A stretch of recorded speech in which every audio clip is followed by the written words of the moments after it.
Today, the R32 GTR is a balanced, fun little sports car. Capable, understated, and full of potential. In the 1990s, it was unstoppable. Look out, that's been...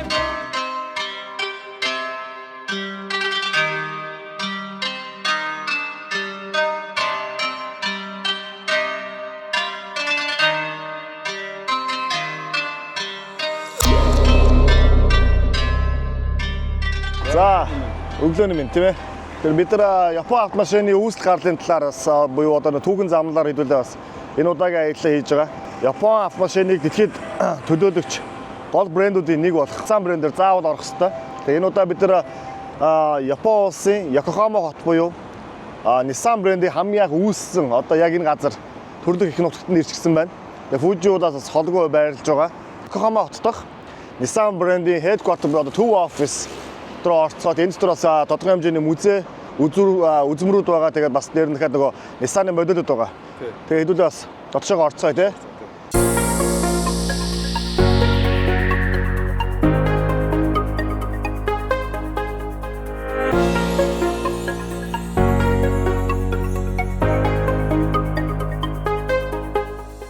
За, headquarter буюу Nissan-ийнхаа гол барилга руу орж ирчихсэн байгаа. Юун дөрөнд энэ барилгууд дээр болохоор юу гэдэг юм бэ? Nissan-ы шинэ загварууд байна. Энд л болохоор Nissan-ы түүхэн модулууд байгаа байна. Тэгээ цаана болохоор бас уралдаан тэмцээнд оролцож ирсэн загварууд буюу үндсэндээ Nissan-ы нэг flagship буюу гол төлөөлөл болсон загварууд байдаг юм. Тэгээ юун дөрөнд энэ түүхэн замлаас нь эхлэе. За тэгэхээр Nissan брэндийн хувьд болохоор Nissan гэдэг нэр болохоор хожуу сүйд гарч ирсэн нэр юм байлээ л дээ. Тэгээ хамгийн анх болохоор Datsun гэж ерөөхдөө нэртэй байсан компани. Тэгээ Datsun гэдэг компани тэрнийхээ өмнө бүр DAT гэж нэртэй байсан юм байна. Тэгээд DAT гэдэг нь болохоор үүсгэн байгуулсан тийм яг зөв. Үүсгэн байгуулсан 3 хүнийх нэрийн товчлол. Ер нь дэлхийд машины брэндүүд бас тийм байдаг шүү дээ. Тэгэхээр DAT буюу Deng, Ayama, Takuchi гэдэг 3 хүн хамгийн анх энэ 1911 онд компани автомашин үйлдвэрлэлийн компани эхлүүлсэн байна л да. Гэсэн хэдий ч яваас дундаа жоохон өөрчлөлт гараад ирсэн юм байна. Юу гэхээр энэ 3 хүн манаас явж байгаа хамгийн анхны машина хийхдээ болохоор тухайн үед нөгөө Америкийн машинуудад суурилж хийж ирсэн. Муу бус брэндүүдтэй адилхан. Өмнөөс хэлж ирсэн нөгөө Япончууд өөрсдөө нөгөө аливаа нэршил дээр айгүй анхаарч ажил бүгд өгдөг. Тэр утгаараа нэг сан гэдэг үгийг нэмсэн байна. Нар буюу нар ус гэдэг бэлгдэж тэгээ явсан юм байна. Тэгээ Datsun гэдэг загвар нь одоо хамгийн анх бид нар ард харж байгаа загвар бол одоо ерөөдөө Nissan Datsun-ы яг юм жижигхэн компакт загварууд байсан. Тэгж байгаа явсаар байгаа Японд 1934 он санагдаж байна. Японы бас нэг томоохон машины одоо үйлдвэрлэгч компани, үйлдвэрлэл хийдэг компанитай нэгдээд тэгээд нэршлээ өөрчилсөн дахиад.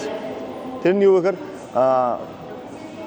Nissan гэдэг одоо нэршил бий болсон юм байна. Тэр Nissan гэдэг нэршил нь болохоор бас хоёр нийлбэр. Тэгээд ямар үг гэхээр Nihon буюу одоо Япон гэсэн үг. Sangyo буюу одоо үйлдвэр гэсэн үг. Тэгээд Япон үйлдвэр, Япон үйлдвэр гэдэг нэртэй компани буюу Nissan гэдэг. Өнөөдөр бид сайн мэдэх брэнд байна. Яг аль биесээр бий болсон юм байна 1934 онд. Тэгээд дэлхийн 2 дугаар дайн болохоор автомашин үйлдвэрлэлийн хувьд болохоор маш том давуу талуудыг бас бий болгосон гэж үздэг. Юу гэхээр 2 дугаар дайнаар хамгийн сайн хийсэн юм чинь дайны зэрсгүүд, техникүүд. Одоо том ачааны машинууд. Nissan-ы хувьд болохоор ямар 2 дугаар дайн дээр ямар техникүүд хийжсэн гэхээр муу дайны техникүүдийг хийжсэн байх нь байна. Онгоцны моторыг бас хийдэг байсан ийм компани байна л да. 2 дугаар дайнаас дараагаас эхлээд энэ бол 1999 он хүртэл Nissan-ы хувьд бол маш өндөр оргиолжил байдаг. Тэгээд Nissan брэндийг бид нар одоо яг одоо сайн мэддэг юм шиг нас мэддэггүй брэнд шүү дээ. Чи одоо Nissan-г асуух юм бол хүмүүсээс машин асуух юм сааны гэдэг ч юм уу те, патрол гэдэг ч юм уу тийм л юм ярих байх л та. Тэгэхээр Nissan брэндийн болохоор дэлхийд амжилттай хэд хэдэн гой жишээнүүд байгаа л да. Эдүүд одоо чинь энэ машин бол одоо бас гол тоглогчтой нэг байхгүй юу? Юу гэхээр Nissan брэнд мань өөрөө хамгийн анх бидний өнөөгийн сайн мэддэг Nissan Patrol гэдэг машиныг тухайн үеийн нөгөө Jeep Willys буюу одоо нөгөө Wrangler өвгц гэж явдаг ш нөгөө дайн зөрүүлж хийсэн машин. Яг тэр машин дээр бас үндсэндээ суурлаад маш төстөөгөр хамгийн анхных Nissan Patrol загвараа 1951 онд хийгээд явж исэн байна. За улмаар дэлхийн 2 дугаар дайнаас өмнө Японы нийт автомашины зах зээл нь өөрөө Америкт үндсэндээ 100% эзлэгдсэн байсан гэж ярьж ирсэн тийм үү? Тэгвэл Япончууд маань дэлхийн 2 дугаар Nissan-чууд маань 2 дугаар дайны яг энэ турш дээр үндэслээд өөрсдөө автомашин маш эрчимтэйгээр үйлдвэрлэж ирсэн. Нэгэн цагт Америкт эзлэгдсэн зах зээлээ өөрөө бид тэлээд буюу 1900 50-аад оноос эхлээд буюу яг оргил жилд нь 60-аад оноос эхлээд өөрсдийнхээ одоогийн бидний өнөөдрийн сайн мэдэх алсаа загварыг гаргаж ирсэн. Түүний нэг нь болохоор бидний яг уур зогсож байгаа Nissan 240 Z гэж загвар байгаа юм тий. Энэ миний сонсноор үнэн үгүй юу? Одоо Европт, Америкт ялангуяа энэ загварыг нэлээд залуучууд уцаж худалдаж авч байгаа юм билээ. Тэгээ яагаад худалдаж авдаг сонирхсан чинь тухайн үед одоо борлуулалтаараа нэлээд өндөр рекорд тогтоожсэн юм шиг байна шүү дээ. Яг үнэ. Нарийн сайн мэддэг байна. Яа тэгэхээр нөгөө Америкт эзлэгжсэн улс маань зах зээлээ алдсан байсан улс маань эргүүлээд Америк руу өөрсдийн мараа бүтээн гаргахдаа яг Nissan гэдэг нэрээр гаргаагүй юм байна л да. Нөгөө Datsun гэдэг брэндээр гаргасан юм байна. Одоо нэршлэрээ гаргасан. Тий. Тэгээ Datsun брэндээр гаргасан загварынх нь хамгийн одоо гол төлөөллийн нэг бол одоо 240 Z таахгүй юу. Тэгээд Японд нэр нь болохоор одоо ч гэсэн яг тийм байж нэ Z загвар чинь Японд Fair Lady гэж нэр. Тэгээд байдэн штэ. Тэгээ Америк руу хараа 370 350 гээд явчихдаг тийм үү. Тэгээд Fair Lady гэдэг нэршлэн болохоор My Fair Lady гэдэг нэг юм одоо нэг юм бүжгийн юм киноны нэршил байсан юм байна л да. Бүр тийм нэртэй. Тий. Тэгээд тэр нэршлэрээ ингээд Америк руу гаргахаар жоохон эмгтээлэг болчихсон юм байна. Тэнгүүд за боли гэдэг утгаараа буюу нөгөө тоогоор буюу те моделийн нэр Z гэдэг цувралаг гэдгийг гаргасан юм байна. Тэгээд энэ загвар яагаад алдартай вэ гэхээр энэ зөвхөн Япон гэлтгүү дэлхийд хамгийн анх нэг сая шиг зарагдсан тухайн үедээ анхны купе машин. Нэгт. Хоёрт энэ машины дизайн өөрөө маш гоё дизайнтай. Юу вэ гэхээр Jaguar загварын E-Type тийм. Jaguar E-Type. Ferrari-гийн GTO загвартай маш төстэй загвартай байна л да. Тэгээ энэ загвар маань бас маш цөөхөн хугацаанд гарч ирсэн. Тэр загварыг утгаараа энэ Fair Lady буюу одоо 240Z гэж явдаг тийм ээ.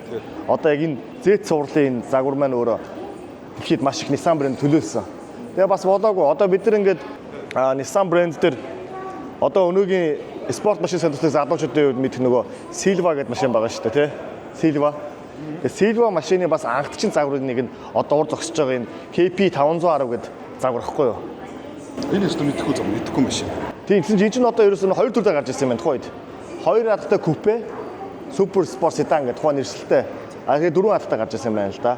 Тэгээ гол зорилго нөхөр хөнгөн чанарын спорт машин. Аянуудаар ярьж байгаа илүү лагшри тал руу болчиход байна шүү дээ. Тэгвэл энэ хөнгөн чанарын спорт машин байна. Тийм болохоор өнөөгийн бидний сайн мэд одоо тэр байна шүү дээ S13 тий. Одоо миний мэддэг машин. Тий. Silva ч одоо бас аюу хөнгөн чанарын машин шүү дээ. Ер нь бол нэг юм аюу light sport car. Тэгэхээр энэ загвар нь өөрөө 1960-аад онд муу адил ингээд гараа явжсэн юм байна л да. Тэгэхээр Nissan брэндийн хувьд болохоор дэлхийд одоо өнөөдөр ингээд Nissan брэнд гэхээр Nissan-ы хувьд спорт машинаар алдартай брэнд шүү дээ. Ер нь бол үе үед те. Тэгэхээр энэ гарал үүсэл маань өөрөө 1960-аад оноос эхлээд яг Nissan брэнд минь өөрийн эдгээр энэ купе загваруудаараа дэлхийд аюух гарч иржсэн юм. Тэгээ би буруу санаагүй энэ машин хоёулаа одоо ингээд collection car болчихсон. Зах зээлийн үнэлгээнүүд нь бүр маш өндөр үнэтэй баг дүлээ 50-60 дахин нэмэгдсэн. Анх би буруу санаагүй энэ машин 3500 орчим доллараар Яг гарч ирсэн санагдчихжээ. Тэгэхээр Nissan брэндийн хувьд бол ингээд юу загвараар энэ купе загваруудаараа аюул алдартай бөгөөд одоогоор ч гэсэн дэлхийд даяар Nissan брэндийн купе загварыг залуучууд аюул дуртай унддаг шүү дээ.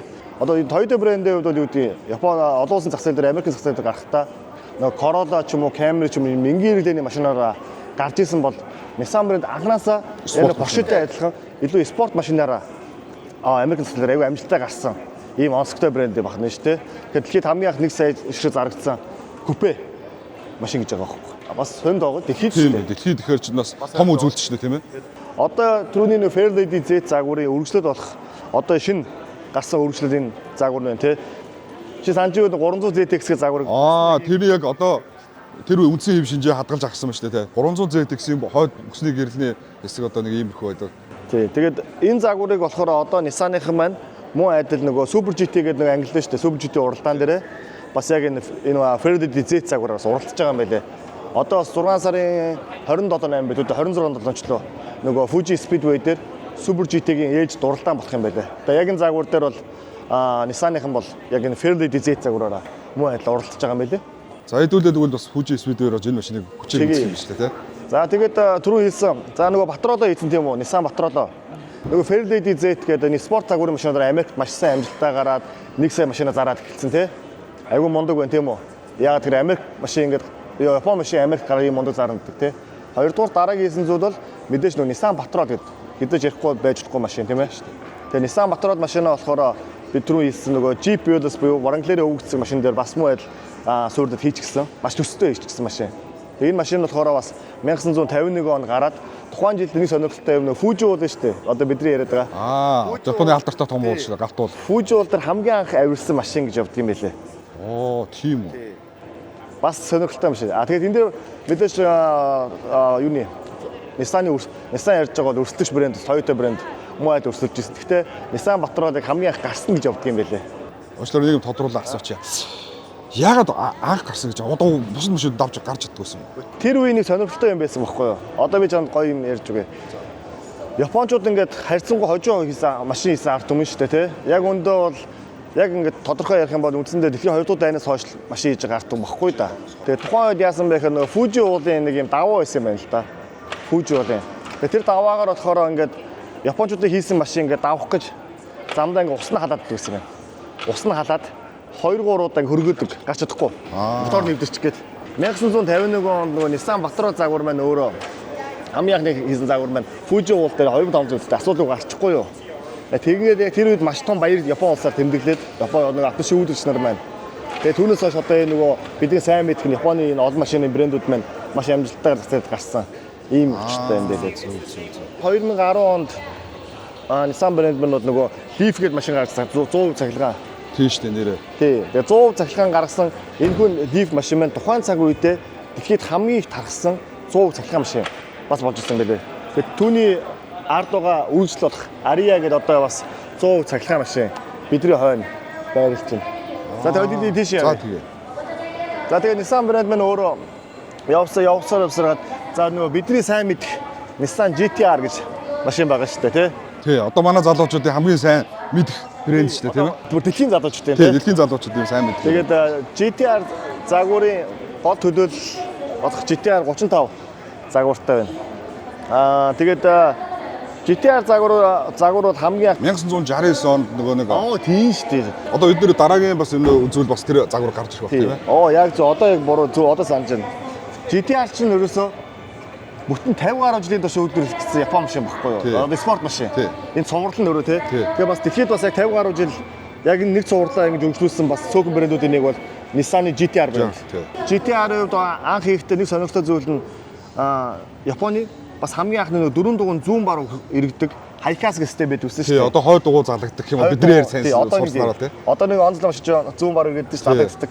Тэр технологи GT-R хамгийн Nissan-ын маань GT-R дээр R32 залгаддаг хамгийн анх хийжсэн юм билээ. Тэгээд улмаар 1989 онд GT-R маань R32 загвар маань Австралийн одоо нэг GTC юу лүү дээ. Одоо нэг тойрог замын уралдаан дээр нийт 29 удаагийн алт авсан юм байна. Урд нь гарах юм нь бол маш автахгүй байсан. Жинхэнэ босоо байсан юм байна. Тэгээд тухайн үеийн нөгөө Австралийн хэвлэлийн нөгөө хэвлэл мэдээллийн буюу сэтгүүлчд маань Японы мангас гэж ярьдаг байсан юм л да. Тэгээд Японы мангас гэдэг бид хамгийн түрүүнд Godzilla гэж сөөлөгдөж байгаа шүү дээ. Тэгээд Японы Godzilla ирчлээ, Godzilla төрүүлээ гэж ярьдаг байсан юм байна. Тэр цаг үеэс эхлээд Японы сэтгүүлчдэд өгсөн нөгөө Godzilla гэдэг нэршил нь өнөөдөр бид нар ингээд GT-R гэхээр Godzilla гэж ярьдаг те. Godzilla те Японоор те. Godzilla гэдэг ийм нэршилтэй болсон юм байлээ. Тэгээ GT-R загварын хувьд болохоор анх ихтэй нөгөө 4 дугуй систем одоо өмнөх тэр нөгөө даацсан нь болоод одоо Silva-гийн үгцэг гэдэг машинууд шүү дээ. 240. Эдгээр чинь бол хойно өтгчтэй машин тийм спорт машин. Тэгвэл GT-R хийхдээ 4 дугуй өтгчтэй спорт машин хийх одоо юм зорилготой байсан. Porsche-гийн 4 дугуй системийг бас одоо ашиглах гэж одоо тий одоо дүү сайж хөгжүүлэлт хийх гэж бас авч ирсэн байлээ. Тэрийг саяхан буюу баг өнгөрсөн жил санагдаж байна. Nissan Group маань өөрөө дэлхийд буцаагаад Porsche-го дуудлага худалдаагаар зарж ирсэн. Тэгээ анх авсан зорилго маань болохоор тухайн үед бас нууц байгаа шүү дээ. Тэгж байгаа. Тухайн үед тэгээд авснаа шилэхгүй л байгаа шүү дээ. Шилэхгүй ингээд тв чимэг байгаа шүү дээ. Тэгээд бид нар бол тухайн үед энэ машиныг ерөөсөө ашиглаагүй. Тэгээд зөвхөн нөгөө 4 дугуйн системийг хөгжүүлэн дээр ажиллаж ирсэн маа гэд. Тэр утгаараа Япон брендийг одоо Toyota ч юм уу одоо бусад брэндүүдийг бодох юм бол Nissan нөгөө 4 дугуйны Atiza Hi-Cast гэдэг Atiza гэдэг систем байгаа тийм. Тэгээ Hi-Cast гэдэг 4 дугуйн зүү бар гэдэг энэ системээс хамгийн анхдч нэг болж ирсэн юм байна л да. GT-R дээр гол юм нь ерөөсөө энэ байна. Жингийн балансыг 50-50%-тай байлгах гэж хийсэн анхны спорт машин Японы. Тэр утгаараа хороп нь арын дифференциат гэсэн аргашаага хойно байдаг шүү дээ. Мотордон урагшаага тэгээ энэ хоёр дунд гол буюу тэгээ хагас гол тий. Одоо картон голын карбон файбер карбон. Энэ хийцэл нь өөрөө машиныг одоо миний ойлгосноор бол жингийн хувьд нөгөө урд хойно адилхан жинтэй байж Жээж нөгөө одоо эргэлтэн дээр маш сайн ирэх гэдэг шүү дээ. Тэгээ тэр утгаараа бас тэр энэ GT-R болохоор анхны Nissan-ы хамгийн анхны DCT Europe-тай машин. Нөгөө DCT Europe гэдэг нь нөгөө бид нар одоо бол амар төгөөмөл болчлоо шүү дээ. Нөгөө үндсэн Европын 100 механик. Тэгээ хүн хөлөөрөө конс гიშгдэг. Оронд нь ингээд 60 барын даралт өгдөг. Энэ нөгөө одоо систем ажилладаг тий. Одоо хүн pad shifter араагаас солиход цаана нөгөө хиймлэр буюу хүний хөл гიშгэж байгаа юм шиг буюу 60 барын даралтыг өгч. Тэрнээс одоо хүний хөдөлгөөнөөс илүү хурдаар солих нь шүү дээ. Механик Europe гэх тийм үү? Яг тийм. Тэгэхээр энэ бол механик Europe.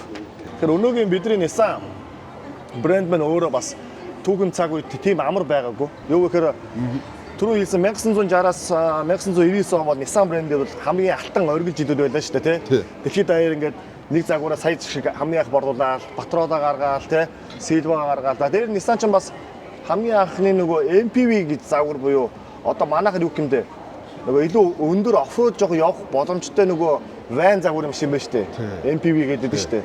Тэр машиныг хамгийн анх гаргасан ийм компани Nissan брэндээ. Тэгээд ингээд явсан үед 1999 он бол Nissan брэндээ айгүй хүнд цаг үе байсан. Ер нь дэлхийн нийтээр жоохон дэлхийн нийтээр угаасаа нөгөө эдийн засаг гээл те айгүй хүнд цаг байсан. Nissan брэндээ бол 1990 оны үед бол ер нь компани өөрөө нийт 20 орчим тэрбум долларын өртөө олчихсон. Ер нь компани дампуурахад өнөө маргаашгүй. Тэнгүүд Nissan брэнд маань тухайн үед Renault компанитай холбогдсон.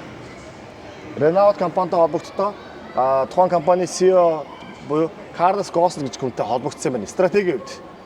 Холбогдонгуудаа тухайн хүн бол үндсэндээ өнөөдрийн Nissan-ыг ийм мундаг гоё чигээр нь авч явах. GT-R брэндийг илүү гоё гаргах. Одоо анхны 35 байна шүү дээ. Тэрийг гаргахад ажилласан хүмүүс үздэг. Би яг наад мэдээлэл чинь нэг олж унших нөгөө одоо Carlos Ghosn гэж хүн маань одоо тухайн үед одоо Renault бас өөртөө нэгтгэхэд дээр нь Mitsubishi бас өөртөө нэгтгэж чадсан юм билээ шүү дээ. Carlos Ghosn ингээд тэр ирхэн болохоор 1954 он санагдаж байна. Буруу хэлж магадгүй төрсөн ирхэн юм. Тэгээд Бразил улсын иргэн юм байна заяа. Тэгсэн ирнэ ер нь амар мундаг компани CEO байсан юм байна. Юу гэхээр одоо компани автомотив компани CEO хийдэг бол ер нь дэлхийн хаач бас ховор мэрэгжилтэй орно шүү дээ. Тэгэхээр өнөөдөр Монгол ч гэсэн автомотив компани CEO хийх битгээд яг олигтой маркетинг менежер хийж олигтой бас олддгүй шүү дээ. Тэгвэл Carlos CEO Ghosn гэдэг хүмүүс тухайн цаг үедээ Renault Mitsubishi дээр нь дахиад юу Nissan энэ гурван компани нэгэн зэрэг удирч идэг ийм амар CEO байсан юм байна. Мундаг чадвартай CEO байсан юм. Тий. Тэгээд 1999 он буюу компани Nissan брэнд нийт 20 орчим тэрбумын одоо өртөө тий. Нэлээд эвгүй байхад компани CEO-гоор томдогдсон юм байна цаглаар. Тэр ажилласан даруйдаа ерөөсөө нийт 20 мянган ажлын байраа нэгдүгээр цомогтгоод тэгвэл Nissan-ы тал үйлдвэрийг Renault руугаа зараад тэгээ бүх хурширийн дарангуудаа босож нөгөө GT-R брэнд одоо бидний сайн мэдэх. За нөгөө Qashqai гэдэг гой загвар байдаг шүү дээ жижиг. Энэ загварыг амжилттай гаргаад тухайн үед компанийн ашиг бүр 51% болгож өсгөөд энэ одоо хямралаас аварсан гэж үздэг юм байлээ л дээ. Нojmo бас жижиг Японы хувь тогтоомжоос болоод бас Японоос явчихсан гэдэг ийм төвхтэй. Тэгэхээр Nissan брэндийн хувьд болохоор би Nissan брэндийн хувьд нэг зүйлд айгу дуртай байдаг. Юу вэ гэхээр Япон улс гэдэг Япон улсын автомотив салбарын спорт машиныг дэлхийд найдвартайгаар тасралтгүй 50 жил төлөөлж чадж байгаа ганцхан брэнд бол Nissan брэнд. Тэр зэсмэ бидний сайн мэд тэ 300Z байна тэ Z цуврал байна, GT-R цуврал байна, S цуврал байна тэ ингээд GT-R цуврал одоо ингээд бүтэн одоо 50 жил гэж одоо бүр ингээд баг одоо аавынхаа сонирхтой брэнд хүүхд солиодог болсон тэ. Тунаад шалгараад үлдсэн гэх юм уу. Мэдээж одоо энэ дунд одоо Японы брэнд дунд Toyota байна, тэ Mitsubishi байна, эдгээр брэндүүд маань Subaru байна, тэ эдгээр брэндүүдээр маш их хүчтэй барууны зах зээл рүү орж исэн боловч одоо эдийн засгийн хямрал одоо энэ санхүүгийн үнд нөхцлөөс болоод одоо спорт модулууд болчлоо шүү дээ үйлдвэрлэхэд. Тэгэхэд хамгийн одоо яг өөрөөр үлдсэн брэнд бол мэдээж Nissan GT-R. Тий. Тэгээ Nissan GT-R-ийн брэндтэй өнөөдөр Япон автомашин үйлдвэрлэгч нарээ одоо Япон автомашин сонирхчдод бол дэлхийд маргахгүй шүү дээ тий. Яагаад бүр ингээд Америкийн залуучууд, Европын залуучууд Nissan GT-R-ыг маш унах хүсэж байна тий. Тэгээ хоёул энэ талаар болохоор бас арай өөр хот руу яваад яг энэ дугаар дээр өршүүлээд Nismo-гийн талаар заавал ярих хэрэгтэй болно тий. Тэгээ Nismo талаар өршүүлээд яриа. Одоо төлөө Nissan-ы одоо шинэ гарч байгаа нэг e-Power гэдэг технологитой ярилцсан хэдүүлээ. За энэ болохоор Nissan-ы e-Power гэдэг систем байна. За тэгээ үндсэндээ болохоор цахилгаан дэмжлэгтэй мотор авах нь шүү дээ тий. Одоо 100% цахилгаан мотор e-power гэдэг. Цахилгаан бас Формула 1 тэмцээндээс Nissan бас өөрийнхөө брэндээр орж илээ. Тэгээд Nissan-ы хувьд болохоор миний анзаарсан зүйл юу гэхээр ер нь айгүй тийм зөрөгтэй компани шиг байна. Шинэ зүйлийг зөрөгтэй тусч чаддаг тий. Чин Toyota-гийн хувьд энэ төрлийн шийдэл дээр айгүй харьцангуй жоохон хөшүүн хойрог байдсан шүү дээ. Одоо Volkswagen Group ч гэсэн бас муу байдал тий. Nissan брэнд бол яг энэ төрлийн шийдлүүд дээр айгүй сонирхтой зөрөгтэй шийддэг юм шиг байна. Жишээ нь юу гэдэг GT-R загварыг гаргаал тий. Эдийн засгийн хүнд хятсан үед 2007 он GT-R гарсан шүү дээ жишээ нь. 2008 онд эдийн засгийн хямрал болсон тий. Тэгэхээр тэр үед GT-R гаргаад өршлөөд өдийг өрчихсөн тий. Тэгээд тэр баг одоо яг эдийн зэрэгтэй одоо оршин тогтоход бас нөлөөсөн байна. 10 он гэдэг чи эдийн сэргээд нэг удаагүйсэн цаг үехэд Nissan-ын минь анхны цахилгаан машин гээл те. Одоо нөгөө эдийн засгийн хямралтайгоод Nissan брэнд маань маш зөрөгтэйгээр ажиллаж исэн байгаа байхгүй юу те. Цахилгаан машин хийх гээд. Яа алдалт 240 зэт загварч ийн бишүүд одоо. Монгол бас нөгөө нэг 240 зэт байгаад идэм байлээ. Тэрийг бас үдчихсэн. Нэг удаа нэг үдчихсэн аюу гоё юм байлээ. Tokyo Drift нөгөө Tokyo Drift одоо ганцхан урт дээр хааны бас ундаг. Бол бас цуурд машин шүү дээ тий. Эний машин дизайн бас гоё тий яачгаа. Тэгээ энэ загвар гарч ирснийхэн дараа маш их нөгөө одоо миний ойлгосноор бол маш амжилттай болоод дээр нь хурд хүч сайтай босны үндсэн дээр нөгөө одоо Япон улсын цагдаагийн машинаар шалгарсан юм байна. Оо бүр үү. Тий. Тэгээ одоо тэрний төлөөлөл болох. За наа чи гоё түүх байна. 240. Тийм байна. G гэдэг загвар. Тэгээ мэдээж одоо цагдаа нар бол хамгийн хурд хүчтэй машиныг дугнах хэрэгтэй шаардлагаар ажлын шаардлага. Тэгэхээр тухайн одоо энэ машин маань өөрөө нэлээд гарч ирэх нэр хүндийг олонгууд цагдаагийн машинаар шалгарч ирсэн юм. Оо вот. Тэгээд Nissan брэндийн болохоор Carlos Ghosn түрүүний хэлдэг эрхний талаас ярил аюу гоё түүх байна л да чинь. Тийм. Японууд яасан бэхээр өөрсдөө Япон улсын бас иргэдийн хувьд юм уу Япон улс хүмүүс ч бас нэг юм яг хурдтай дайчин хэдиж бас юм эрсдлээ зүйлийг хийх жоон дургу хүмүүсийг гэж би дотроо боддохгүй Япон өмнө философи. Тэгээ Carlos Ghosn гэдэг хүн болохоор GT-R дээр амар мондөг ажилласан те. Бас Nismo брэндээ гараад ирсэн те. Тэр талаар би ярмаар их хурдан одоо энийг дуусах дараагийн хот руу яваад яг энэ дугаар дээр өргөжлөж ярьж. Бидний хувьд бол нөгөө нэг Nismo те одоо GT-R одоо иймэрхүү ретро загваруудыг илүү одоо ярмаар байгаа боловч одоо энд алга. Тэгээд дараагийн хот руу илүү урд явах санагдчихэ. Тий. Тэгээд энэ шоурум дээр болохоор Nissan-ы би бол өдрийн удаа харгыг хүсчихсэн машин Patrol Y63. Оо тийш. Загвар алга. Миний нэрээ чи шинээр гарсан загвар. Сахин гарсан Patrol Y63 бол бас надад айгу таалагдчихж байгаа хувийнхөө зөв хөвд. Ягаад Patrol-ын над чамд юу н хамгийн их таалагдчихж байгаа вэ? Сонирхолтой юм. Сонирхолтой юм уу? Тий. Ерөөсөө хурд хүчтэй зай томтой. Одоо монголчуудыг хүсэддэг зүйл баг л та. Үнэ одоо монголчууд бас том шүү. Надад хамгийн гой таалагдчихж байгаа юм юу гэж мотор. Яагаад тэгэхээр чи тэр мэдэн штэ. Тий. Nissan брэнд маань өөрөө GT-R гэдэг загвар дээр гаргасан шинэ энэ VR 38D гэхэд энэ мотор байгаа штэ. Тий. Одоо 3800 TV дургуй загвар. Тэгвэл энэ мотор жаад 2007 оноос хойш ингээд үйлдвэрлэл хөгжүүлээд хийгээд явчаад тэгэхэд л одоо 2025 он тийм ээ. Үндсэндээ Nissan Patrol Y63 загварыг муу айл 3500 TV дургуй загвараар гаргасан байгаа байхгүй юу? Тэгэхээр чин одоо шинэ гарсан Y63 Patrol маань GT-R мотортой гэсэн үг. GT-R мотортой гэсэн үг. Яагаад тэгэхээр тэрийг юу гэж хэлж байгаа вэ? Nissan брэнд нь өөрийнхөө GT-R моторыг энэ олон жил хийсэн мөн бүтэн 17 жил хийсэн туршлагаар үндэслээд илүү сайжруулад Patrol дээр 3500 те тэр дөрвөн мотор тавьсан байхгүй. Тэгэхээр надад энэ мотор аягүй таалагдж байгаа. Тэгвэл одоо шинэ Patrol Y63 Patrol маань бол нэлээд бас сайн мотортой, хүчтэй мотортой гэдэг тийм үү? Шалгагдсан мотор шүү дээ. Одоо энэ бол энэ мотортой одоо марк байхгүй гэдэг дэлхийд. Япон брэндийн хувьд болохоор моторын бас асуудал байгаа шүү дээ. Жишээ нь одоо Land Cruiser буюу 300 загвар, Lexus 600 загвар дээр нөгөө юу мотороо тавьсан. NC500 мотор тавьсан. Гэтэ яг туршлагын хувьд харьцангуй 2016 онд гарсан моторыг сүүл тэгээд юун дээр тавилаа тийм үү? Nissan юун дээр 300 дээр тавьсан. Land Cruiser 300 Toyota дээр тавилаа. Саяхан бас миний уншижсанаар 100 мянган шиг Америкт яг энэ төрлийн Toyota-ийн 3500 тэр дургуй мотор шүү дээ тий. Ямар л 35 FTV ч лөө. Тэр мотороос рекорд гарч ирсэн байлаа. Тэгээд би бодолтой болохоор нөгөө хөнгөн жишээ дээр явж исэн мотор хүн жишээ дээр явхаар бас нэг жоохон өөр гараад байна уу юу? Гэс нэг тийм бодол байгаа. Тэгэхээр ч одоо энэ миний ойлгосноор бол Patrol-ын одоо Y63 мотор шүү дээ тий.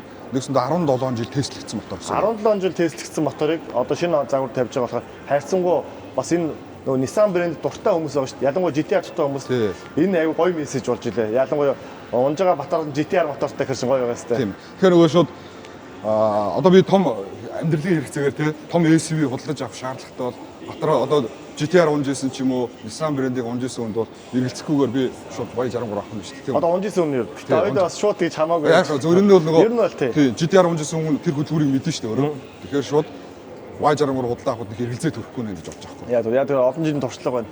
Надад Nissan брэндээ болохоор нэг таалагдсан. Хоёул өмнөөс нөгөө Германд Porsche-г ярьжсэн тий ингээд нэг зүйлээ маш тууштай олон жил буюу зөвхөн анханасаа гараад спорт машинаар явж чадсан.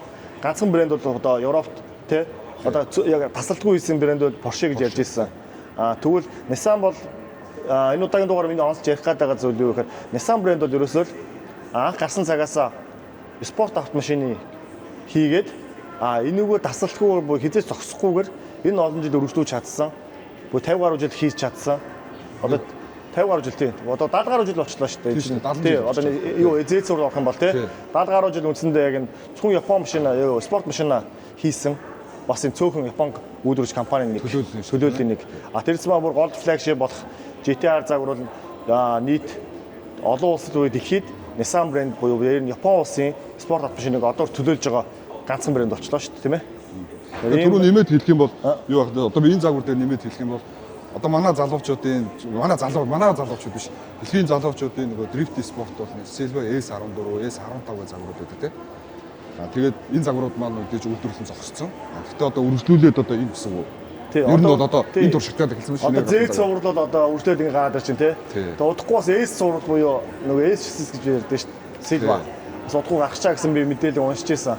Энэ удаагийн дугаар дээр бол Nissan брэндээр орлоо. Тэгээд энэ зөвхөн төв офс учраас бас нөгөө бас ярих зүйл бас зөндөө байгаа боловч ахаад өөр газар очих юм. Яг зөв. Тэр нөгөө Nissan брэндийн Nismo-гийн талаар ярихаар яг энэ дугаараа өршөлдөд одоо тэр Nismo-гийн офс руу явсан.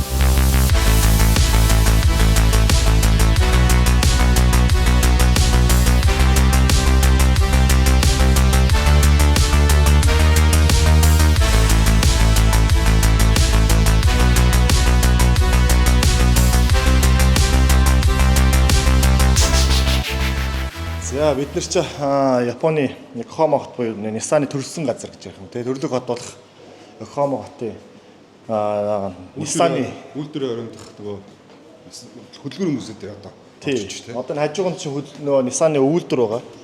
Тэгээд нэгд нөгөө машин ярьж байгаа бол машины чинь гол зүйл нь бол яхаар хөдөлгөөр тий. Тэгэлгүй яах вэ? Тэгээд тэр ч утгаараа одоо хоёулаа өмнөс ярьж ирсэн. Дэлхийд одоо ингээд томоохон авч үйлдвэрч нар хөдөлгүүрийн инженерчлэл гэдэг юм дээр аягүй анхаардаг. Nissan брэндийн хувьд бол анханасаа нөгөө хөдөлгүүрийн үйлдвэр бас муу адил байсан тийм ээ. Тэр утгаараа хоёулаа хөдөлгүүрийн музейг заавал орох хэрэгтэй. Тэр зэмээс хоёулаас өөрсдөө авах биш сонирхтой хүмүүс байна. Нэг гоё моторыг харуулах гол болохгүй шүү дээ. Зорж ирлээ шүү дээ. Зорж ирлээ. Энэ бол мэдээж яа харахгүй RB 26 дээтгэд GT-R алдартай мотор одоо 1989 оноос 2000 одоо 2 он хүртэл яг энэ хөдөлгүүрээр GT-R-ын 3 модель үйлдвэрлэгдсэн. Яг зөв. Тэгэхээр түрүүн хэлжсэн нөгөө Godzilla гэдэг нэрийг одоо авахын тулд тий одоо GT-R гэдэг машиныг Godzilla гэдэг нэршилтэй болгоход бас гол үр гүйцэтгэсэн зүйлийн нэг нь бол яхаарахгүй RB26 дээд гэдэг мотор. Тэгэлгүй байна. Тэгээ өмнөөс хэлжсэн Австралийн GT-R гэдэг машин анх 89 онд R32 загвар маань GT-R нэрээр гараад Skyline GT-R нэрээр гараад тухайн жилдээ 29 удаа Австрали одоо энэ GT одоо өөрийнхөө ангиллын уралдаанд төрүүлээд тухайн сэтгүүлчд бол ерөөсөө юу гэсэн бэхээр за энэ нэг Японоос ирсэн мангас ерөөсөө энэ бүх машиныг их хүч тавьж ийн гэ тэ. Тэгээ Японы мангас хэн байдг вэхээр дэлхийд даяар мэдэх мангас бол хэн блэ? Godzilla. Тэ, Godzilla тэ. Nissan created a monster. Its name was Godzilla. And this is how it was born. Godzilla машиныг бол гол зүйл нь RB26 дээдгч мотор. Тэгээд миний ойлгосноо болохоор энэ мотор болохоор түүхэндээ 3 удаа яг үндсэн апдейт хийгээд сүүдэнд 2-5 хоног арайж өөр апдейт хийсэн юм шиг байна тий. Тэрийг дараа нь бас одоо зориулсан газар нь ярьж өгөх зүйл. Нэг л одоо автартайхан байнаас энэ нөгөө автомашины түүхэн контент хийнэ гэж ер нь бид нар явдсан ш дандаа. Тэр утгаараа бас энэ моторын талаас яриа тэгээд RB26 дээд моторын хувьд бол GTR гэдэг машиныг бол бас дэлхийд түүхэд хамгийн том нөлөө үзүүлсэн хоёр зүйлийн нэг гэж бодож байгаа би. Нэг нь бол нөгөө дөрвөн дугуйн систем, Hi-Cast буюу зүүн баруун дөрвөн хойдын дугуй хөтөлдөг систем, хоёр зэн мотор тий. Тэгээ RB26 болохоор миний ойлгосноор яасан юм шиг байна тий.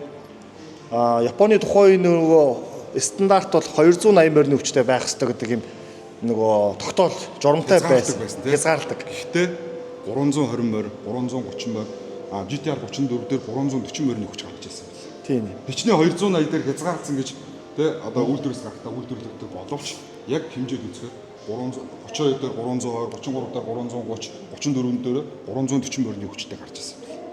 Энэ мотороор тэгээд бас нөгөөдөө сул даалныгаа нөгөө тухайн машинаас хүндрээд байсан юм шиг байна тий. Жин хүндрээд. 70 80 кг гэж явсаа сүүлдээ яг л 100 гаруй кг-аар GTR чинь 32-оос хүнд юм байлээ шүү дээ. Тэгэхдээ мориныхоо хүчээ нэмээд дээр мушгилтыгаа хүчээ жоо нэмсэн. Тийм ээ. Тэгээд миний сонсноор бол энэ хөдөлгүүр дээр зөвхөн орох тий интекийн чөлөөлөөд exhaust системийн чөлөөлчөд зүгээр үйлдвэрийн потенциалаараа шууд 400-400-аас 450 HP шууд гарах боломжтой мотор. Одоо чи битгэхээр гэсэн хүүхэд байх гэх юм уу одоо 10 хэдийн 7 8 жилийн өмнө тий 15 6 жилийн өмнө бол бид нэр ингээд энэ мотор ч амар гоё харагддаг байлаа шүү дээ. Тийм шүү дээ. Одоо ч гэсэн ингээд энэ мотор ингээд зорж ирлээ шүү дээ. Японд ингээд зөвхөн өдөө энийг баг харах гэж ирж шүү дээ хөдөлгүүрийн музейд. Тэгээ мэдээж хажууд нь бас одоо гоё мотор харагдаж байна. Манайхна дрифтийн одоо спорт сонирхдаг залуучууд бол сайн мэддэг тий. Nissan Silvia гэдэг S chassis дээр одоо огсрогддог SR20D хөдөлгүүр. SR20D-ийн хувьд бол гол ерөнхий онцлог нь RB26-аас юу гэхээр хоёулаа ялгаагүй юу цуваа мотор. SR20D-ийн хувьд болохоор нэг турботой. Тэгээ 4 цилиндртэй 2 литрийн мотор. Илүү хөнгөн мотор. Гэхдээ аягуусаа потенциал татдаг.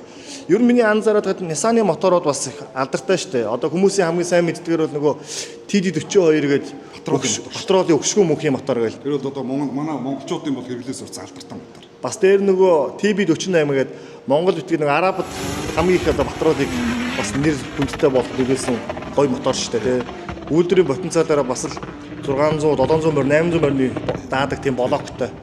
Тэгэхээр Nissan брендийн хувьд бол бас нэг заавал зорж ирсэн шалтгаан нь юу гэхээр энэ компани маань өөрөө бидний ерхий энэ удаагийн дугаар дээр онцолж иж байгаа зүйл болох Nissan брэнд анханасаа спорт энэ автомашин те хөдөлгүүрүүдийг маш олон жил буюу 50 гаруй жил тасралтгүй дагнажсан цөөхөн хэдэн компани нэг одоо ч гэсэн яг энэ замнаа зогсоог байгаа цөөхөн хэдэн компани нэг тийм ээ хөдөлгүүрээс гарч байгаа хүчээрээ гайхуулдаг юм. Тийм. Дээр нөгөө тюнинг хийдэг хүмүүсийн хувьд буюу нөгөө автомашин тонгож ундаг хүмүүсийн хувьд энэ моторт хайртай байдаг шалтгаан нь юу гэхээр нөгөө ачаал сайн даадаг. Дээр нөгөө сэлбэг нэмэлт нөгөө тонгууд хийхээр тэр айгуу сайн хүлээж аваад илүү өндөр потенциал гаргаад явдаг. GT английн уралдааны машин нөгөө ямар мотортой байд юм бэ хүмүүс асуугаад байдаг шүү дээ. Тэнгүүт нөө яад юу гэхээр нэг юм Toyota-гийн жижиг машин байдаг ч юм уу эсвэл одоо Porsche байдаг ч юм уу гэдэг бүгд өөрөөр мотор дээр нэ ер нь яг бодитоор ямар мотортой байдаг юм бол гэдэг. Тэгээд GT500 гэдэг английн моторыг бид нар яг одоо ингээ хараа зогсож байна тийм ээ. Хоёулаас энийг бодитоор дууг нь сонссон шүү дээ Speedway дээр. Тэгэхээр бас шар ус босгохоор дуурч байна. Гой дуурдаг. Тэгээд GT английн GTR 34 гэдэг машин дээр тавьсан мотор. GT500 англи буюу 500 морины хүчтэй. Турбогүй бас ийм мотор байдаг байна шүү дээ. Тэгэхээр 8 цилиндртэй дуу нэх гоё тий. За бидний хардаг GT английн мотор байна. За энэ бас их гоё мотор байна тий. VRT35 гэдэг V12 цилиндр. Тэгэхээр Nissan брэнд манаас зөвхөн энгийн хөдөлгүүр биш те. Яг нь уралдааны хөдөлгүүр хийдэг. Ерөнхийдөө Европ машинаар бол жоохон BMW хөө юм уу? Тий. Хөдөлгүүрээрээ нэлээд алдартай. Тэг жоохон BMW талын бас юу компани санагдаж надад бол. Тий. Хурц шийдлүүдийг загвар дээрэж гаргадаг зоригтой одоо инженерчлийг харуулдаг тий. Яа энд хардаа гоё мотор байна хардаа. Өө хардаа PGC 10 буюу нөгөө хамгийн GTR мотор шүү дээ. Хамгийн GTR-ийн мотор шүү дээ. За 1969 оны GTR гэж. Яг зөв байна. 2000 хөдөлгүүртэй. Тухайн үед 160 морины хүчтэй. За 7000 иргэнэ гэж бас аюу өндөр иргэлт авдаг гэсэн юм шүү дээ. Тэгэхээр нэлээд потенциал сайтай жиж тэр өндөр иргэлтийг авна шүү. Даа тийм моторын одоо хөдөлгүүрийн баланс эдгээр маш сайн байж иж авдаг. За тухандаа юм гинжтэй давхар гинжтэй байсан юм байна. За мэдээж нөгөө VVT май нөгөө форсунг байхгүй шүү дээ тий. Карбюратор мотор гэжээ. За иймэрхүү хоёлоо одоо сүүлийн үед одоо Nissan брендийг сүүлийн 15 6 жил гэх юм уу да тий. Нэр үндийг ингээд маш их эрчимтэй өсгсөн VR38 мотор дөрөж тий. мэдээж бидний нүдэн дээр яг одоо энэ хөдөлгөөр харагдаж байна. Тэгэхээр би энэ дээр нөө юуг онцлж ярих гэдэг нөхөр 1999 он болохоор Nissan-ы хувьд аяг хүнд жил байсан гэдэг байгаа шүү дээ. 24 бомны өртөө байсан. Тэгээд одоо өөрөөсөө ингээд болсон хүчин менежментийн өөрчлөлт гээд Renault руу холбогдоод тухайн өдөр Carlos Ghosn гэдэг Бразил улсын гаралтай иргэн мод аягүй мундаг компани CEO тий Mitsubishi, Renault тэгээд Nissan брэндийн гурвуулангийн ингээд нэг зэрэг компани CEO захирлын нэгдэг байсан тий. Тэгээд тэр хүний хувьд миний өөрөө анзаарсан зүйл юу гэхээр за нэгдүгээр нөгөө одоо борлуулалт байхгүй болохоор үр ашиггүй зарлуудаа таны гэдэг байдлаас 20,000 ажилтнаа цоолоод одоо цомготгоод тэгээ тал үйлдвэрээр Renault-д зараад тэгээ санхүү хэмжил түр гарч байгаа тийм. Тэнгүүтээ дахиад Nissan брендийг ингээд дэлхийд даяар маш сайн ингэж одоо паблиш хийж одоо гаргаж ирсэн зүйл нь юу байсан бэ гэхээр тухайд 2007 онд Nissan GT-R гэдэг машиныг гаргаж ирсэн. Тэгээ Nissan Qashqai гэж хоёр машиныг гаргаж ирсэн тийм ээ. Тэгэхээр GT-R гэдэг машин бол ингээд тухайн үед ингээд одоо мартагдж эхэлж исэн зүйл шүү дээ тий. Хамгийн сүүлд одоо 2022 онд төлөвлөлтөд дууссан шүү дээ. Тэгээд 2007 онд ингээд анх GT-R 35 гэдэг машин цуврал гарч байхад бол миний мэдж байгаа 2007 онд ч одоо Supra байхгүй байлаа тий. Supra-га болцсон. За Subaru-ыг онцгой модод юугасаа хийхээ болчихсон. За Lancer ингээд яг бүхлийнхээ өмнө буюу тий нэг Evo 10 гэдэг явж исэн юм уу та 8 ч явж 9 явж исэн юм уу тий. Тэр цаг үед тэгэхээр цоошин зүйлийг яг тэр хийсэн зүйл мань одоо энэ хөдөлгөөрийн Nissan VR38 дэйт тийм ээ. Тэгээд 3800 6 биш садаа 6 литртэй. Тэгээд 2 турботой тийм мотор тийм ээ. Тэгээд энэ мотор болохоор 400-аас чинь 600 морь болоо шүү дээ. Морины хүчтэй мотор. Энэ моторын хувьд болохоор миний онц хэлэх гээд байгаа зүйл гэхээр тэр Carlos Ghosn гэдэг тэр хүн маань өөрөө Nissan брэндийг гаргаж ирэхдээ үндсэн философи болох нэг хоёулангийн бодоод байгаа философи таарч би үзээд байна л да. Юу гэхээр нөгөө энэ Nissan чи хөдөлгөөрөөр алдартай машин. Хөдөлгөөрөөр алдартай брэнд. Тэр утгаараа бид нэр энэ VR38D гэдэг мотор шинээр хийе. Өөрсдөө турботой мотор хийя гэж бодоод эсгэд хийчихсэн байна. Тэгээд энэ моторууд юу болсон бэ гэхээр Япон машин бол одоо ингэж одоо юу гэдэг Япон GDM car буюу спорт машин болоод дуусаагүй тий. Шинэ эраг эхлүүлсэн, шинэ генерашн эхлүүлсэн. Энэ моторын нэг там давуу тал байгаа тий. Бас муу айдал нөгөө жоох юм игээд маш өндөр потенциал гаргадаг. Тийм учраас одоо Европ одоо Америкт ч юм уу тий барууны орнуудад одоо V8, VR2 моторуудтай машинууд даан маань үзэлцэж ирсэн. Үнэн шүү дээ. Тэгээд энэ моторын болохоор нэг гоё юм байсан байлээ. Тухайн үед болохоор бусад юу гэдэг одоо Mitsubishi юу ч юм уу бус компаниуд болохоор үйлдвэрийн төвшөнд шаталтаар мотор угсардаг байсан бол GT-R-ийн тавьсан энэ VR38 моторыг одоо бензер үл AMG-тэй адилхан зөвхөн гар аргаар буюу нэг хүн угсардаг. Нэг хүн миний ойлсон 50 цаг угсардаг гэж би сонсч ирсэн юм аа. Тийм. Тэгээ 50 цаг угсраад нэг юм моторыг гаргаад ирээд оюун энэ хардаа ингээд тухайн угсарсан хүн тэр байдаг шиг тий. Өөрийнхөө нэрийг ингээд хэн угсарсан бэ гэж бичдэг тий. Тэгээ энэ моторууд мэдээ ойлгомжтой. Давуу тал нь юу гэхээр маш өндөр ачаалыг даадаг тий. Тэгээ энэ машин бол энэ мотор бол тий яг дэлхийн одоо спорт машин зах зээл дээр бас нэг гейм ченжер буюу ойлголтыг өөрчилсөн машин шүү дээ. Яг тэр нөгөө 300-400 мянган долларын үнэтэй Bugatti, одоо Bugatti-г нь Lamborghini, Ferrari гэдэг машинуудыг тий 100 мянган доллар Япон машинаар бүгднийг батирдаг болчихсон тий. Тэгээд нөгөө алга болж исэн нөгөө JDM, UDM ч юм уу тий Европ машин, Аз машин хоёроо хооронд баатал хийж эхлүүлээд тэгээ одоо өнөөдөр VR38 мотор гэхэд дэлхийн хамгийн хурдан drag race буюу уралдааны машинууд дээр 2000 морь нүгчтэй GT-R-д яваад байгаа шүү. Энийг ашиглаж байгаа. Тэгэхээр энэ зүйл маань өөрөөс Nissan брендийн нэр үндийг аягүй өнд өсгөлээ тий. Тэгээ одоо энэ мотор анх өгүүлдвэрлэжсэнээ бодох юм бол одоо 17-8 жил болж шít. Тэр үе төржсэн хүүхд өндөр 18-аас үрж байгаа. Тэгэхээр 18 жил үндсэндээ энэ мотор ингэж туршиж хийчихсэн. Тэгэхээр бол ер нь баг ингэж хийж болох гэдэг шүү дээ. Нэг хэсэг бол GT-R унтцсан байсан тийм үү? Амарчсан байсан. Тэгтэл нөгөө Европ машинууд одоо Герман машинууд нэлээд хүч түрээд гараад ирсэн. Хүчний хувьд лаг болж эхэлж байсан. Нөгөө бас зогсон байдалд орсон байж тал нөгөө Япон машин чинь дахиад шинэ үйлдвэр гаргаж ирээд нөгөө лаг байсан машинуудыг батарейд эхлэхээр чинь нөгөө чинь за бид нар чинь ер нь дахиад шинэ зүйл туршаад шинэ мотор гаргахгүй бол одоо хоцрогдсон байна. Болохоо гэж эхлэгээд дахиад илүү одоо хөдөлгөөрөөсөө гаргаж эхлэв шүү дээ. BMW, Mercedes, Benz зэрэг чинь. Тэгэхээр өрсөлдөөн дундаас бас гой хөдөлгөөрүүд гард юм болов гой машинууд бас дахиж төрдөг юм болов гэж боддог шээ. Миний хувьд би санал нийлж байна. Яны ч болохоор одоо цаг буюу яг өнөөдрийн цаг үед Япон автомашиныг дэлхийд одоо нүүр тахалж байгаа ганцхан мотор бол яг энэ харагдаж байгаа VR38 дээд гэж бодож байна. Тэгээ үлдэж байгаа гэх Тий. юм тий. Энтэй бол маргалдах зүйл бол байхгүй бах тий. Тий. Одоо RB26 дээдгээ түрүү хөдөлгөөр ярьлаа шүү дээ тий. Тухайн үед одоо Toyota-гийн бол 2 GZ GT гэж хөдөлгөөр ярьсан. Алдартай Бас л мотор. алдартай мотор. Гэхдээ Supra дээр тэгээд уссан шүү Тий. дээ. Дахиж шинэ ахаад гоё хөдөлгөөр гараагүй Toyota-гоос гэтэл VR38 дээд гэдэг энэ хөдөлгөөр маань ахиж гарч ирээд дахиад Япон машиныг бас мундаг шүү гэдгийг бас барууны зах зээл гаргаад. Бүр дэлхийд төлөөлж байгаа тий. Төлөөлж чадсан. Тэгэхээр энэ моторыг бас ийм мундаг мотор бас нэгд ирснийх бас харуулъя гэд те. Монгол ч гэсэн бас саяхан манай нөгөө идрээ байна.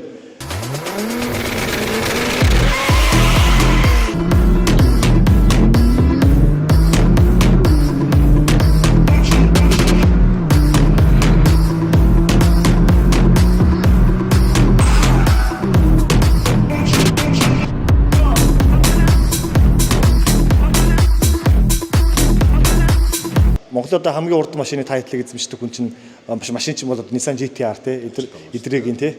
Эдрээ маань саяхан бас энэ мотор дээр 1500 морь нөвчтэй стап угсарсан гэж би сонссон. Тэгээд мотор асаацсан гэж би сонссон. Тэгэхээр энэ мотор нь өөрөө ийм алдартай гайхалтай мотор байна.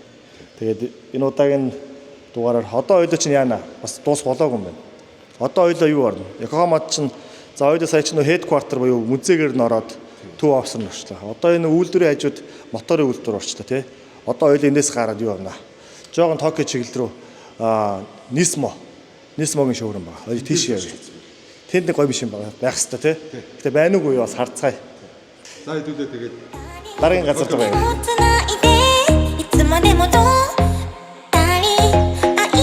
За бид Японы Токио хотноо байрлах Nissan-ы одоо Racing Division буюу Nissan брендийн автомашин тоногддог компани болох охин компани болох Nismo брендээр ирсэн байна. Тэгээд энд ирсэн зорилго болохоор бас Япон улсад автомашины түүх гэдэг зүйл бас ярьж байгаа болохоос гоё юм үзүүлээгээд нэг алдартай машиныг үзүүлэх гэж ирчихсэн байгаа. Тэгээд хэдүүлээ хамтдаа дотор орсон.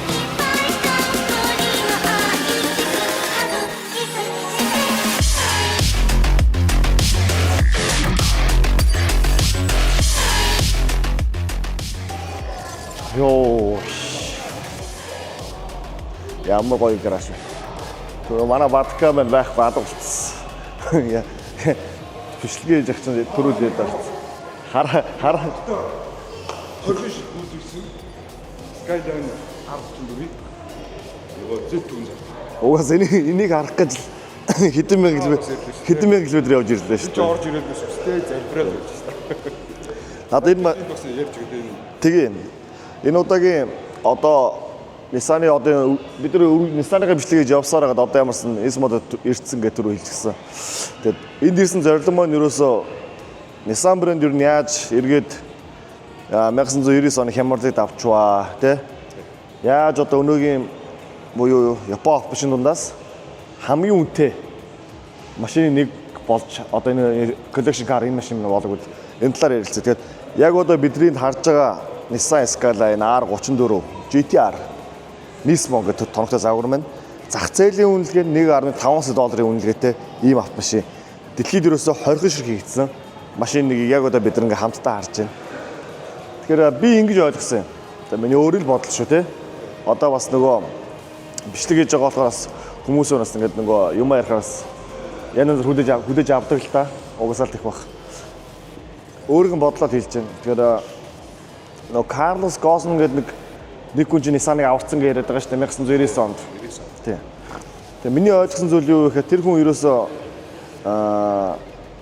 нэг зүйлийг айгүй эхнээс нийсэн нөгөө тест хийсэн гэх юм уу хоёрын бодлоор.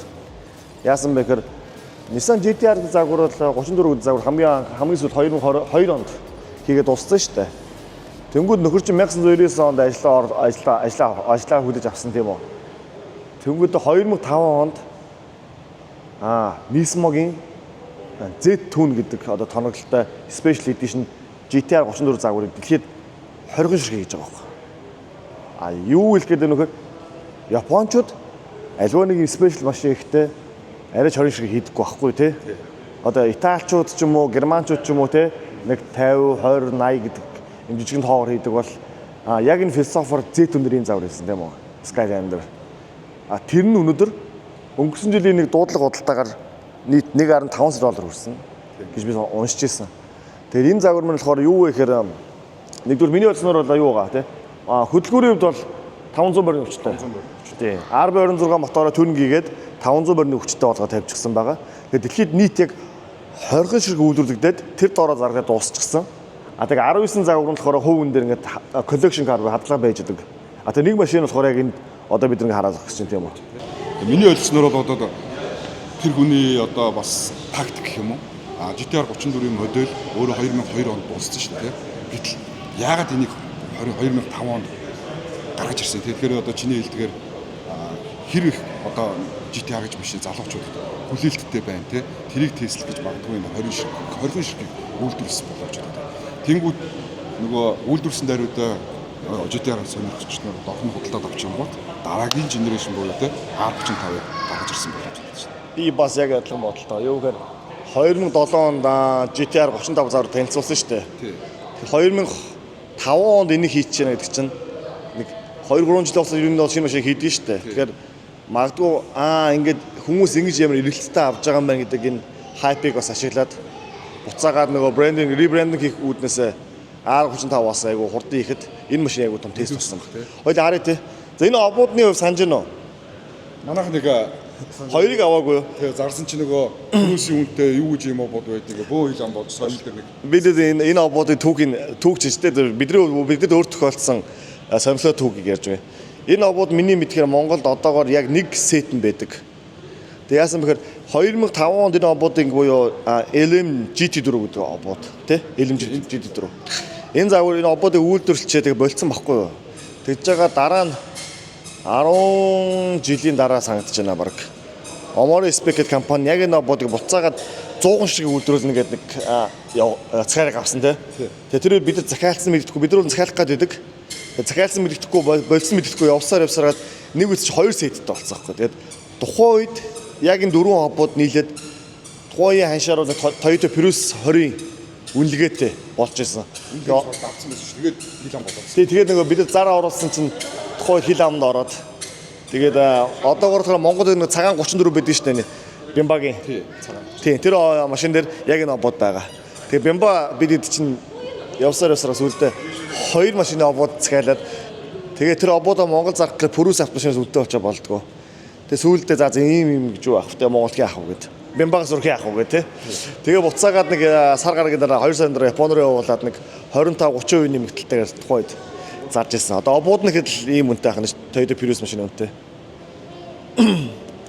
За тэгээд GTR 34 загварын хувьд бол юу ярих вэ? Ойдож энд ирсэн ганцчлан бол юус нийсэн мó.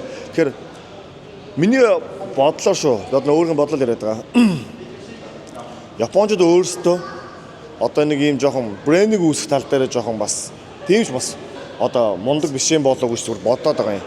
Яг тэр Японы философи нь төлөв даруй байх те нефт байх, даруулагтай байх гэдэг бол те одоо Итали, Герман одоо те Европын хүмүүс бол нөгөө аливаа нэг ч гэсэн нэг юм PV хүртэл ингээд айгүй адтай брэнд болчихж байгаа шүү дээ те. Тэгээ GTR машин бол 35 дахь машин бол тэгээ ялангуяа Carlos Ghosn гэж үний өдрөд хийсэн тэр машин бол яг Nissan брендийг аврахын хажуугаар бүр ингээд дэлхийд буюу одоо олон улсад Япон автомашиныг цорынгаас төлөөж чадж байгаа спорт машин буюу одоо ганц хамгаалж байгаа ганц Godzilla-нууд одоо тий боож үлдсэн гэж би боддог. Яг тэр Япон брендийн одоо Nissan брендийн хамгийн анхны суперкар болж байгаа тий GTR 35. Тэнгүүтээ бүх суперкарт өрсөлдөж чадахгүй хэмжээний потенциалтай болгож тийм машин мундаг машин хийсэн. Тэгээд одоо ч GTR ингээ сая 2024 хүртэл үйлдвэрлэсэн сан чинь.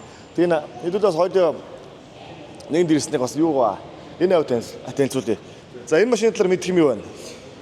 Миний уншиж олж мэдсэн бол GTR 35 цуглал маань 2007 онд гарч ирсэн шүү дээ. Тэгээд нэлээд Европын зах зээл рүү, барууны зах зээл рүү гарч ирээд нэлээд амжилттай болсон билээ. Тэгээд Nismo компанийн хүн машин дээр нэлээд сайн түнэг хийсний үндсэн дээр 2013 оноос хойш 5 жил араас загвар билээ. GT 500 ангил л та. Тэгэхээр маш алдартай загвар. Тэнгүүд моторын бид нэр сая юун дээр Nissan энжиний үзээд үзсэн шүү дээ тий. V8 турбого 500 мөр нөвчтэй мотортой. Тэгээ бас дээвэр дугаар гүйж хагаад 10 жилийн өмнө энэ компанийн лого ингээд даалгалаа шүү дээ. Бодлоо одоо тоглоомч. Ялангуяа одоо Nissan R Skyline GT-R дуртай. GT-R бүрээр маш их одоо бодогч хүн бол Z-түн энэ энэхүү Z-түнийг бол одоо бүгд мэддэг те ирж үзснээсээ гэж мөрөөддөг. Тэгээд битээр би одоо ямар ч нэг набагаас төлөвлөд орж ирээдгүй баг залбираа сууж байлаа шүү дээ. Тэгээд маш гоё загварыг одоо харсан. Өнөөдөр бас зориг бодож байна шүү дээ. Энийг харах гэж энэ олон мянган километр явж ирлээ шүү дээ. Тэгээд би бас нэг Жорж асуугаа. Үнэхээр одоо бас Godzilla, GT-R 32, 33, 34 загварууд байна. Дааж энэ шилэн орны цаана орох боломжгүй байлээ. Тэгээд хэдүүлээ ямар ч бас энэхүү загваруудыг хараад. Тэгээ. За энд ирсэн баг юмд харуулъя.